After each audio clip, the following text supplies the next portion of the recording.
पीले पानी पौआ रे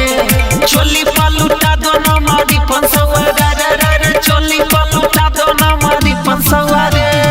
अपन वाला सुआ से मन भर भुको कोको कोला पिया के मुझे दम भर ठोको कोको कोला पिया के मुझे दम भर ठोको मुझे दम भर ठोको कोको कोला पिया के कोको कोला पानी मूड में लूट लो जवानी रे लेके किस रजनी सुबाना दो कहानी रे लेके किस रजनी सुबाना दो कहानी रे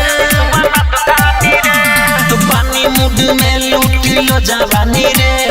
लेके किस रजनी सुबाना